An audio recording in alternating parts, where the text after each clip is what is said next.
Alright, so nothing too fancy today, just a quick Cliff's Notes on the main points of Chapter 10.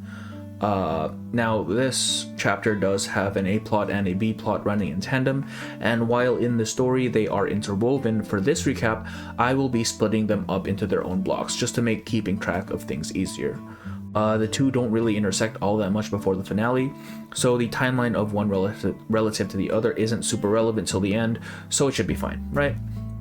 The A-plot features Vertin, Sinedo, and Nautica as they make their way deeper into Antarctica, searching both for the location of the Manus ritual as well as the ever-elusive Erd.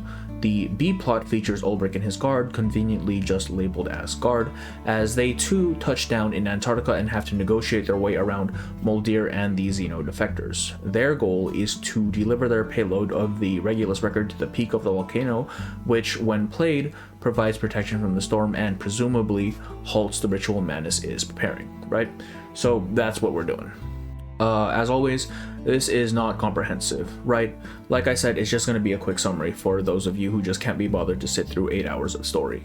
If you want comprehensive, the story's right there, man. Or watch someone stream it, I don't know. But with that, let's go ahead and just get right into it, right?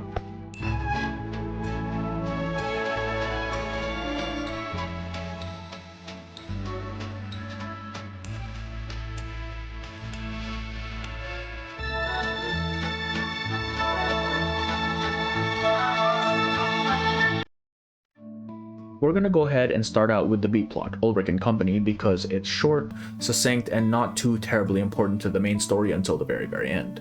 The key takeaways are that Moldir has been having misgivings about Igor's plan and eventually defects again, this time to the Foundation side, and that Ulric has to play the Regulus record atop the volcano to make the ritual stop. Basically, while the Foundation and Xenofleets are battling the defectors on the Ross Sea, Ulric and his guard touch down on the Antarctic landmass and are almost immediately captured by Moldir's contingent of defectors. Ulric attempts to bluff their way out of there with a grenade, but fails spectacularly, leading to them being captured, and because Ulric has never been known for his diplomacy, negotiations get nowhere. Things are pretty touch and go for a while, but when it seems that we're running out of options, Moldir throws us a lifeline. It's revealed that she has long since become disillusioned with how Igor is running things, something that was hinted to us with some of her actions in Chapter 8, such as freeing Lilia from the prison. She decides to let us go because she believes our plan with the record actually has a shot at working, and gives us some information regarding the ritual and Manus before we depart. Along the way to the volcano, we are joined by Buddy Fairchild, whom Moldir has dispatched to assist us. And as we approach the peak, we are finally able to make contact with Vertin's group, giving them the location of the sanctuary and beginning to set up the Regulus record for our anti-ritual operations. And that's pretty much it for Ulric's half. We don't really hear back from them until the end of the chapter. As for the A-plot, we start out with Nautica, who has been crashing out for a while now. At this point, she spent about 100 days in isolation in the Antarctic cold, subsisting off of whatever was left of her party's rations, and when that ran out, on the totally not sus algae that's been growing everywhere. All of her friends have died in various wonderful traumatic ways, with the final one, her cousin Freya, presumably freezing to death after Nautica is forced to leave her behind. We are also introduced to a being referred to as Earworm Matu, which seems to be a representation of the voices in Nautica's head, most likely a product of her extended isolation. And whenever Matu speaks, it is in verses and passages from the mother spirit of the folklore of Nautica's people, and it is concerningly prophetic of what is to come. Right. So she's been alone, and now at the tail end of her 100-day isolation, Vertin and Sinedo arrive, having docked Alif's boat at the McMurdo Sound port. However, Nautica is completely delirious at this point, hallucinating that we are monsters come to eat her, and so we fight for a bit. Upon getting her to calm down, we then learn that there are ruins further into the continent, which is probably what we are searching for. We inform Nautica that we will be departing post-haste, but that help is on the way and she just needs to sit tight until it arrives. Nautica first expresses horror that we would even think about pushing further in, and briefly considers our offer of getting the fuck out before her adventurous spark is rekindled and she instead opts to join us. Oh yeah, Nautica is human, by the way. And not a particularly combat-oriented one, so good luck there, I guess. Zero self-preservation in play here. Right, we're gonna go ahead and try something a little bit different here. YouTube apparently puts in ads when there is a lull in content, So we're gonna sit here in silence for a little bit to see if we can trick YouTube into being just slightly less annoying, okay?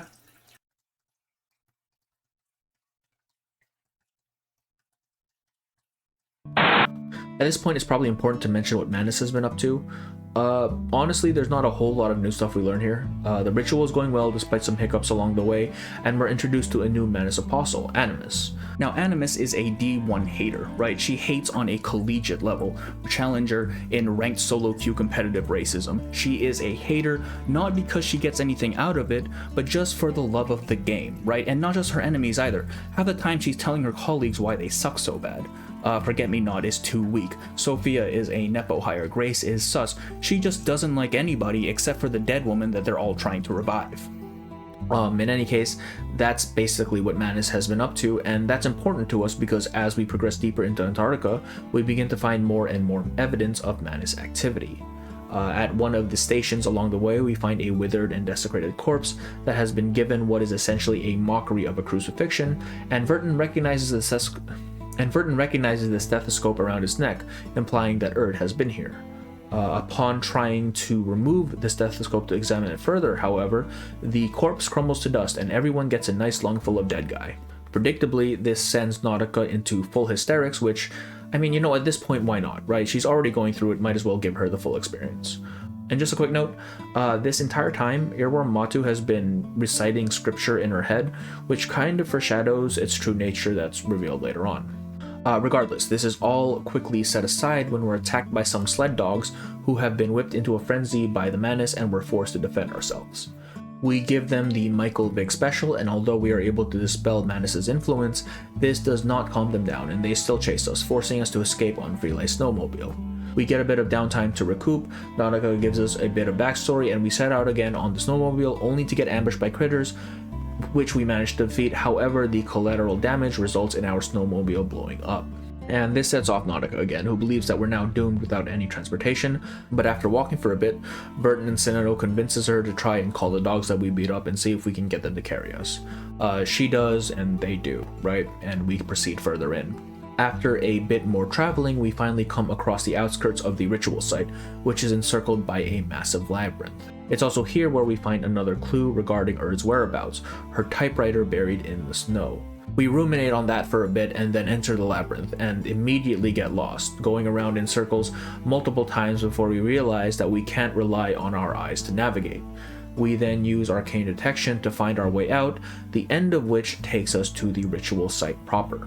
We proceed into the ruins, and while exploring, the ice suddenly breaks beneath our feet, and we fall into another section of the area filled with alchemical supplies that looks far more lived in.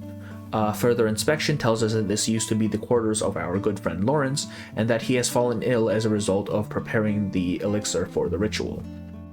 It's also here that Nautica notices a stone that she and Freya had been studying, explaining that upon carbon dating it, it was found to belong to an era that does not exist, the blank era as she calls it. However, in the middle of our little science lesson, we are accosted by the monsters from Pan's Labyrinth.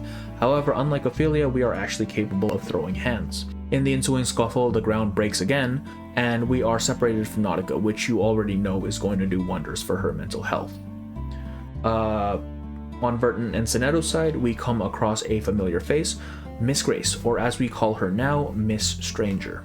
In a shocking twist of events that no one could have possibly foretold, Miss Stranger turns out to actually have been the Foundation spy all along. She is Moth, as hinted by her moth motifs and the literal moths on her person.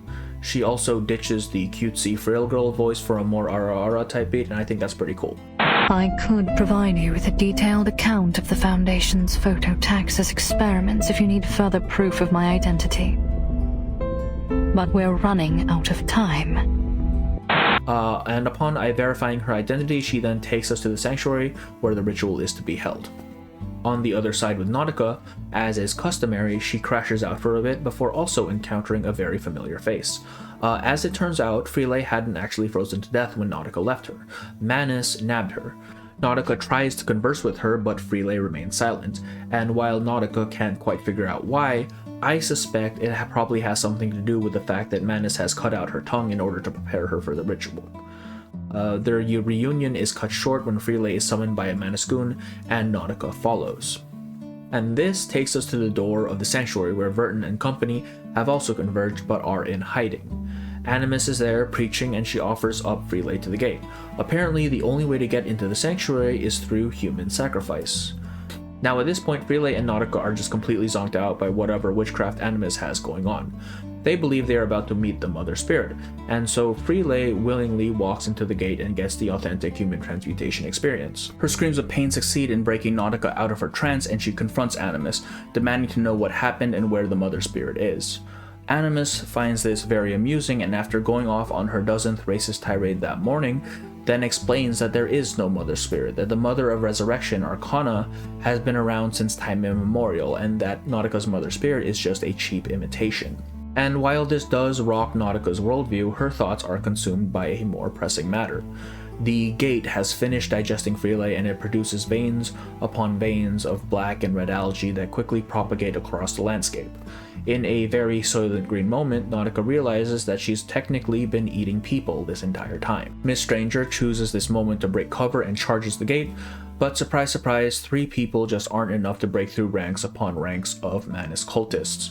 They are swiftly captured and Animus knocks them, berating Stranger for being so obviously sus, telling her that all of her machinations have been for naught. Stranger falls back into the Grace persona, trying to trick Animus into believing it was all a ruse to deliver Vertin to the Manus, which somehow works, kind of.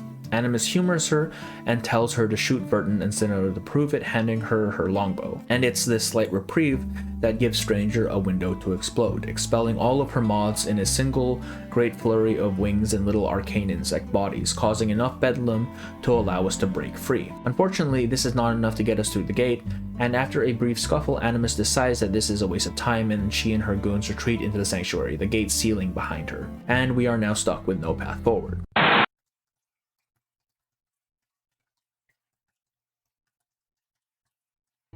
Stranger volunteers to be another offering to the gate, believing her usefulness to be completely spent now that she has depleted her moths. She has nowhere left to return even if she was able to get away alive, and decides that the only option then is to have her death be useful to somebody. Vertin summarily rejects this and insists that there must be another way. And while all of this is going on, Nautica is going through a little bit of an existential crisis in her mind palace, right? She recognizes that Matu was never really there, that it was just her thoughts echoing back to her. She reflects on her life and why she chose to become an adventurer in the first place, giving a proper goodbye to her past.